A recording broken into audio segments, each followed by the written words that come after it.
We don't need roads. Paris, seriously, what a pleasure to meet you. How are you?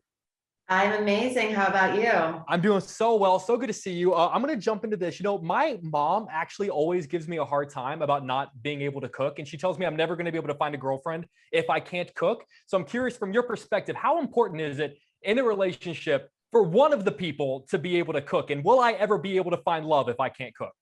It's cute when, at least one person in the couple knows how to cook. That way you don't have to always order Postmates all the time. So the goal is I have to find, if one of the two people has to cook, I just have to find someone that can cook. Yes, or you need to learn yourself. Or learn myself by watching you. I've always believed that you can learn a lot about someone by cooking with them. If you bring in your friends or bring in your family, and I know that you do that in this show. In the first episode, you bring in Kim Kardashian. So I'm sort of curious, what have you learned about Kim and your friends just by nature of the process of cooking with them? It was just so much fun just to be here at my house, in my kitchen with my friends. Usually when I'm with my friends, we're either at an event or a party or, some social activity, which is completely different than being in the kitchen because it's just the both of you and you talk about things that you normally wouldn't talk about. There's not the distraction of like loud music or people coming up to you. So just having like all these conversations with my friends that I've never even had before and becoming closer with my friends through the cooking. So it was really awesome.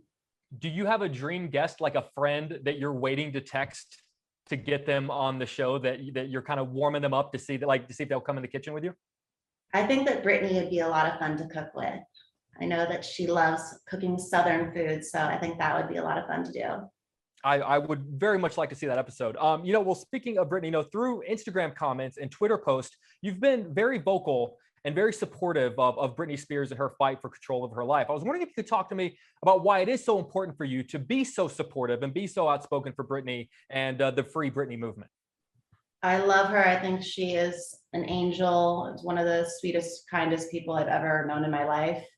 And I know how it is to go through something like that, to be controlled.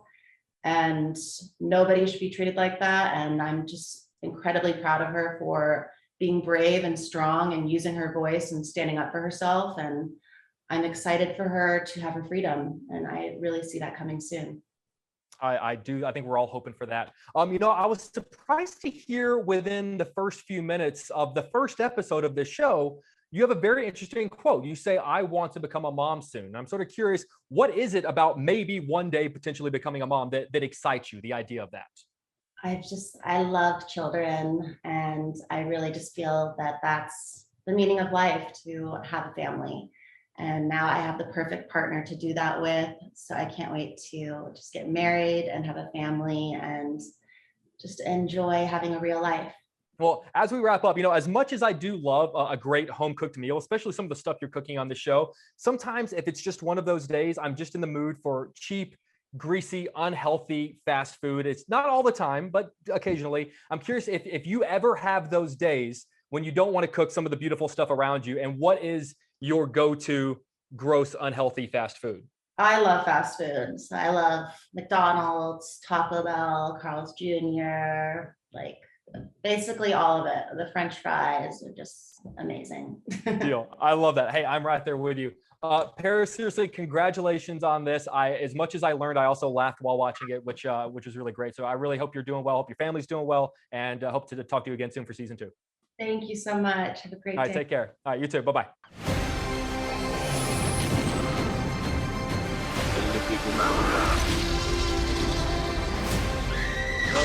We don't need roads.